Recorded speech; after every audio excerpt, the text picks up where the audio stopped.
Leg 2 of the Volvo Ocean Race ended in spectacular fashion under the iconic Table Mountain in Cape Town. After an electric start in Lisbon almost 3 weeks earlier, the fleet had made fast time south, battling one another and complex weather situations for the entire 7,000-mile marathon. After navigating the St. Helena High, with wind increasing and temperatures falling, Dutch crew Team Brunel were fighting for the lead. With just 5 days of the leg remaining, Bauer-Becking rolled the dice and elected to go into stealth mode, cloaking their position from their rivals for up to 24 hours in an attempt to close the gap on the leaders MAPFRE. Well, the moment that we went to stealth mode, we were the most southern mode. There was a real option, like a 50-50, to make a big dive south. So we're just gonna throw the cards in, see what's happening. However, Team Brunel's tactical gamble didn't pay off, emerging from stealth mode north of their competition, but having slipped from 2nd to 4th on the rankings, overtaken by both Vestas 11th Hour Racing and Dongfeng Race Team. When, everything's against us is when we get the best out of ourselves and we push really hard. And now we just got to keep fighting hard to maintain that position until the finish.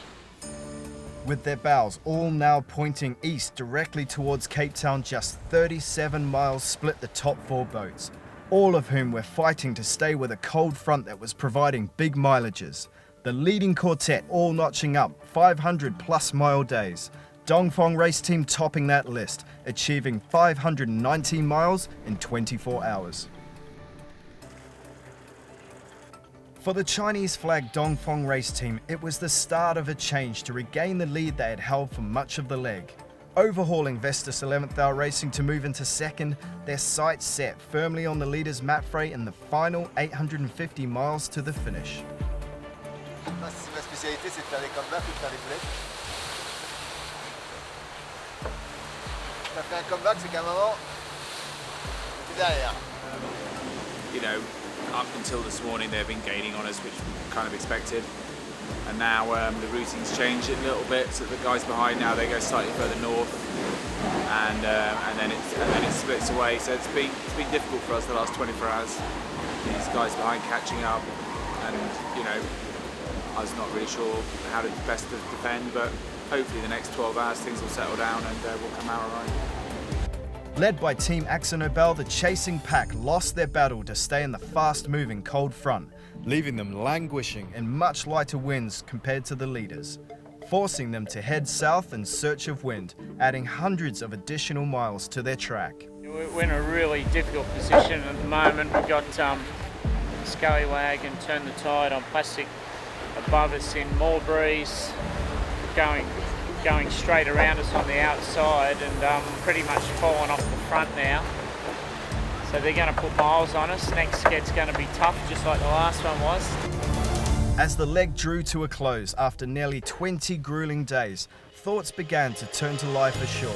None more so than Turn the Tide on plastic navigator Nico Lundgren. I would like to be as fast as possible in Cape Town for 2 things. Because I am a competitor, perhaps not to be last because it's not finished, it's never finished. And also because I want to come back home to see my family, and especially my new daughter, because I had a baby during a leg. So for the moment I just saw a picture by email, that's it. With the finish in sight, MAPFRE continued to fend off a sustained attack from Dongfeng Race Team and Vestas 11th Hour Racing, both of whom opted to deploy stealth mode in a last-ditch attempt to outmaneuver the Spanish team in the final 500 miles.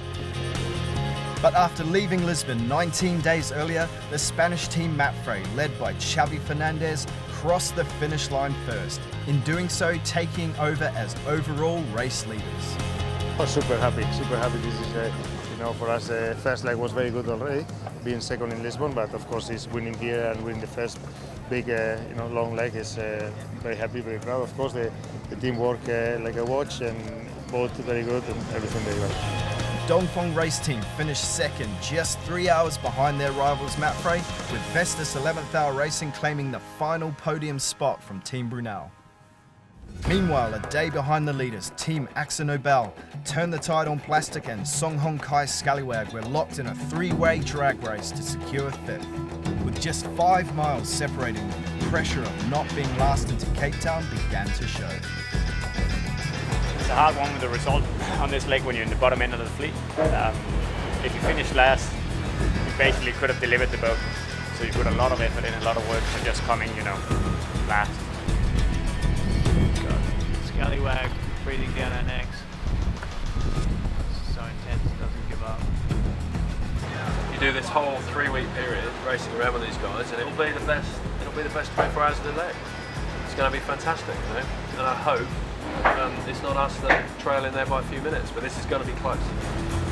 Team Akzo Nobel held their nerve to claim fifth, and after being within sight of one another for more than 2 weeks, Song Hong Kai's Scallywag finally held off Turn the Tide on plastic. The two separated at the finish by no more than 200 metres. Okay, Dee, so 7,000 miles of racing and it comes down to 1 minute and 8 seconds. Is that what it was? 1 minute and 8 seconds. And you think of all the times you could have got that back easily. Gutted, absolutely gutted. Everyone's heads dropped, shoulders down. We actually thought they'd stopped early of the line, and we were like, quick!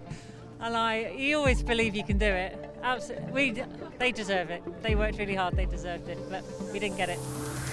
The teams now have 2 weeks to recuperate ahead of leg 3, when the race returns to its roots, back into the Southern Ocean, and on to Melbourne starting December 10th.